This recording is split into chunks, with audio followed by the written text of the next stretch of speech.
आज हम जानते हैं कि हमारे जीवन में इतनी दुख का कारण क्यों है। रिश्तों में इतनी नफ़रत का कारण क्या है। रिश्तों में इतनी दूरी का कारण क्या है। क्योंकि आजकल हर कोई अलग अलग रहना चाहता है, अलग रह के भी कोई सुखी नहीं हो पाता है। तो इस दुख का कारण क्या है।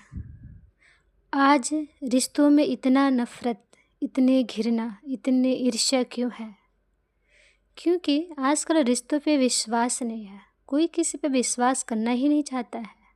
हर कोई हुर में लगा पड़ा है कि आगे बढ़ना है, सफल होना है, सबको पीछे करना है। पीछे छोड़ो तो आगे बढ़ोगे। लेकिन अपनों को छोड़ के आगे बढ़ने से कोई आगे नहीं बढ़ जाता है, और फिर ऐसे ही बढ़ने से महानता भी नहीं होती है। तो जीवन में कहते हैं रिश्तों को जोड़े रखने के लिए, रिश्तों में मिठास बनाए रखने के लिए, जिस तरह से एक एक मोती को जब एक दूसरे से जुड़ता है तभी एक जाके माला बनता है, उसी तरह जब एक एक रिश्तों में प्यार के स्नेह की मोती जुड़ जाता है तभी एक रिश्ते का, एक परिवार का, खुशियों का माला तैयार होता है। लेकिन हर कोई जुड़ना नहीं चाहता है। क्यों? क्योंकि मन से नहीं जुड़ना चाहता है। दूर से तो सभी जुड़ रहे हैं, दिखावे की दुनिया में सभी जी रहे हैं, सब दिखावा कर रहे हैं, लेकिन मन से जुड़ना कोई नहीं चाहता है। सब एक दूसरे के प्रति घृणा भाव रखते हैं, सब एक दूसरे के वस्तुओं को देख के जलते हैं, एक दूसरों की तरक्की को देख के जलते हैं, एक दूसरे के सफलता को देख के चलते हैं। तो जब इतना रिश्तों में इतनी कड़वाहट है, इतनी नफ़रत है, इतनी ईर्ष्या है, तो वो घर में, उन रिश्तों में, उस परिवार में कहाँ से शांति आएगी, कहाँ से प्यार होगा, और कैसे सभी बातें ख़त्म होंगी। क्यों? क्योंकि जब आपस में इतनी नफ़रत और घृणा है तो घर में अनेक बातें, अनेक परिस्थितियाँ अपने आप ही दरवाज़ा खटखटाती हैं।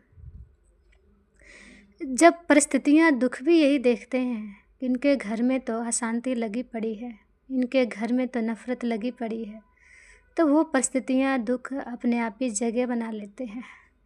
तो वो चीज़ें और ज़्यादा बढ़ जाती हैं, दुख बढ़ जाता है। इसीलिए आपस में जुड़े रहने के लिए छोटी छोटी बातों को इग्नोर कीजिए, छोटी छोटी गलतियों को माफ़ कीजिए, छोटी छोटी बातों को मत देखिए, और एक दूसरे को रिस्पेक्ट और सम्मान दीजिए।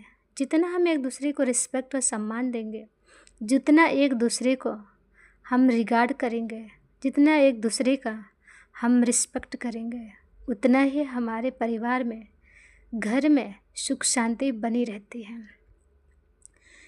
ठीक है, आपको लगता है सामने वाला गलत है, नहीं एक्सेप्ट कर पाते, आपको नहीं सम्मान देना चाहते, आप देते पर सामने वाला नहीं देता है। अगर वो नहीं देता है तो कोई बात नहीं, दाता आप है ना, आप देना जानिए, आप जानते हैं देना, आप संपन्न हैं, आप दीजिए, आप मन की भावनाओं से दीजिए, क्योंकि मन का दिया हुआ मन तक पहुंचता है। क्योंकि कहते हैं ना, स्नेह और शुभ भावनाओं से पत्थर भी पिघल जाता है। तो इसीलिए आप इन बातों में मत जाइए कि हम तो इनके लिए इतना करते हैं, ये हमारे लिए कुछ नहीं करते हैं, इनके लिए हम इतना करते हैं। आप जो भी, जिसके लिए जो भी कीजिए, निस्वार्थ भाव से कीजिए, क्योंकि आप उतना ही कीजिए जितना आपके पास है। तो इसीलिए अपने घर की सुख शांति को बनाए रखने के लिए सम्मान देना, रिस्पेक्ट देना, और छोटी छोटी गलतियों को इग्नोर कर देना और क्षमा भाव रखना, यही सबसे बड़ा दिल और बड़प्पन है। क्योंकि आज इस चारों तरफ दुनिया में बिखरते रिश्ते, बिखरते वो माला की मोतियाँ चारों तरफ दिख रहे हैं। घर घर में लड़ाइयाँ झगड़ा है, घर घर में नफ़रत बढ़ रही है। लेकिन अगर खुद एक बदले, तो कहते हैं ना, एक बदले तो जग बदले। जब एक परिवर्तन का बेड़ा उठाता है, एक घर में कोई जिम्मेदार बनता है, तो कहते हैं अगर एक क्रोधी व्यक्ति पूरे घर को अशांत कर सकता है, तो एक व्यक्ति शांति की व्यक्ति भी पूरे घर में शांति फैला सकता है।